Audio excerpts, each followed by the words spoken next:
حضرت لقمان کی شخصیت کے بارے میں اگرچہ ایک اختلاف ہے،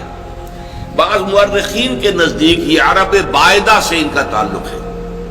یہ اصطلاح بھی نہیں سمجھ لیجئے،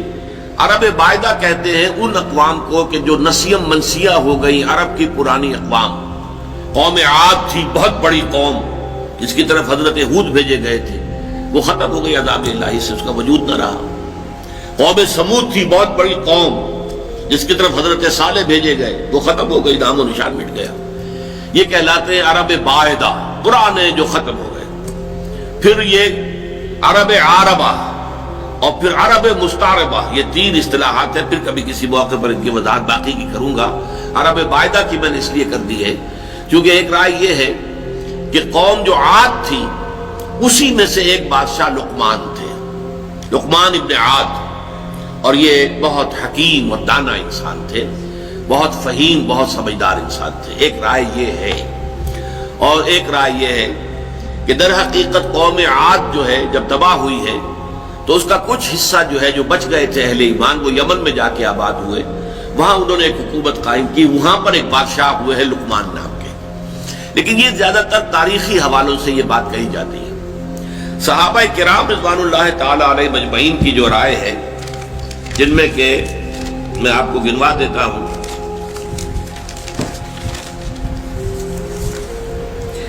ابو ہریرہ رضی اللہ عنہ، ابن عباس رضی اللہ تعالی عنہما، جابر بن عبداللہ انصاری رضی اللہ تعالی عنہ، پھر یہ کہ تابعین میں سے سعید ابن مسیب، مجاہد، اکرمہ رحمۃ اللہ علیہ، ان سب کی رائے یہ ہے کہ یہ اصل میں سوڈان کے رہنے والے سیاہ فام انسان تھے،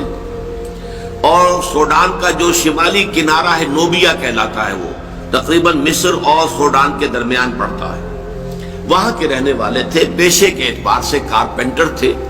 اور یہ آ کر عرب میں آباد ہو گئے تھے۔ اب یہ گویا کہ اس اعتبار سے یہ کوئی خاندانی اعتبار سے بھی کوئی وجاہت نہیں تھی، پیشے کے اعتبار سے بھی کوئی وجاہت نہیں تھی، کوئی دولت و ثروت بھی نہیں تھی،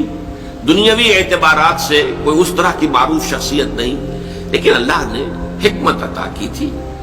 وَمَن یُؤْتَ الْحِکْمَةَ فَقَدْ أُوتِیَ خَیْرًا کَثِیرًا، سورہ بقرہ میں فرمایا جسے حکمت عطا کر دی جائے اسے تو گویا کہ خیر کثیر عطا کر دیا گیا۔ تو ان کی حکمت اور دانائی جو ہے اس کی بنا پر ان کے اقوال کوٹ کیے جاتے تھے عرب میں، جو خطبات تھے، جیسے میں تقریر کرتا ہوں تو علامہ اقبال کے اشعار جو ہے کوٹ کرتا ہوں، اس لیے کہ میں محسوس کرتا ہوں کہ جو بات میں کہنی چاہ رہا ہوں وہ شاید میں اپنے الفاظ میں اتنی خوبصورت طور پر نہ کہہ سکوں جیسا کہ اقبال نے اس اپنے شعر میں کہا ہے، تو بات کو واضح کرنا مقصود ہے نا، تو اس لیے آپ حوالہ دیتے ہیں۔ پھر اس اعتبار سے بھی کہ انہیں مانا جاتا ہے مسلم ہے، حکیم الامت ہے، بہت بڑے فلسفی ہیں، بڑے دانا انسان ہیں۔ تو یہی کوٹ کرنے کا انداز تھا عرب میں کہ شعراء اور خطباء یہ کوٹ کیا کرتے تھے۔ چنانچہ امرؤ القیس، جس کو کہا جاتا ہے کہ عرب شعراء کا سردار، بادشاہ، اسی طرح حضرت لبید جو سبع معلقہ کے شعراء میں سے آخری تھے اور ایمان لے آئے تھے، عاشا اور طرفہ وغیرہ ہوں، یہ جو اشعار جو شعراء ہیں ایام جاہلیت کے، یہ اپنے اشعار میں بھی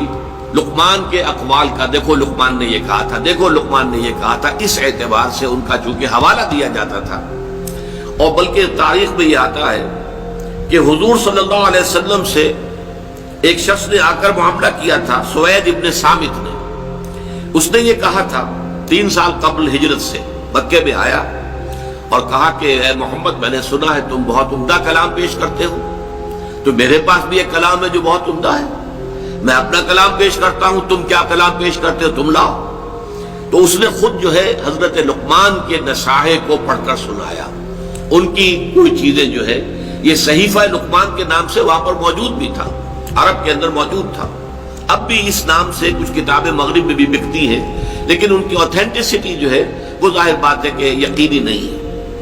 پھر حضور نے قرآن مجید پڑھ کر سنایا تو شخص نے تسلیم کیا، واقعتاً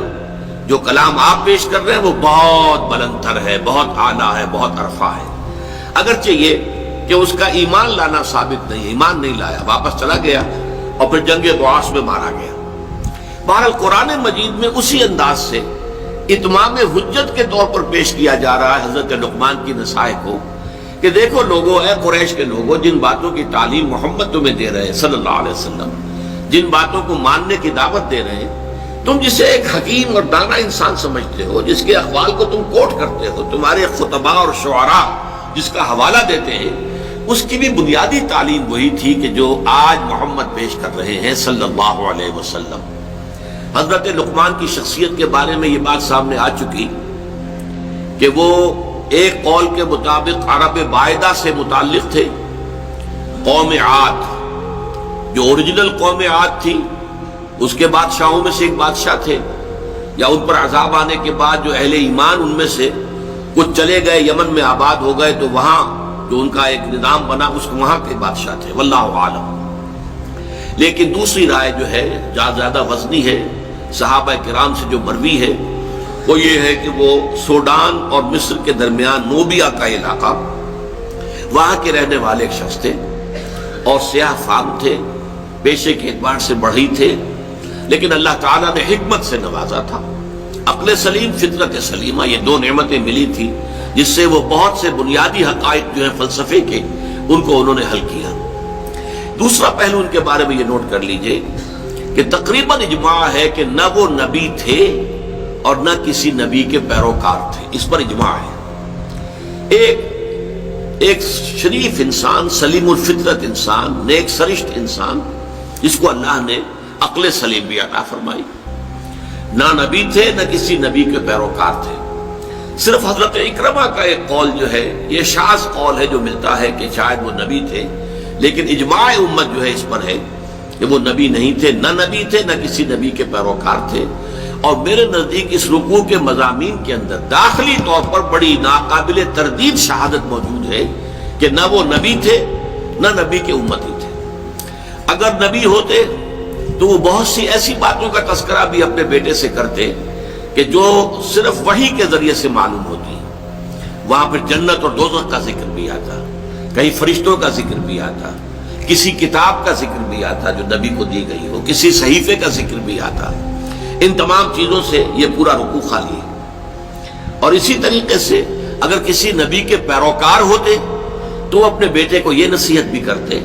اللہ کی بندگی کرو اور اللہ تعالیٰ کے ساتھ شرک نہ کرو اور نبی کی پیروی کرو۔ اتباع رسول اور اتباع نبی کی تلقین سے ان کی نصیحت خالی نہیں ہو سکتی تھی اگر وہ خود کسی نبی کے پیروکار ہوتے، امتی ہوتے۔ تو مجھے تو اس پر یقین ہے کہ وہ نہ نبی تھے نہ کسی نبی کے امتی تھے، بلکہ ایک سلیم الفطرت اور سلیم العقل انسان تھے۔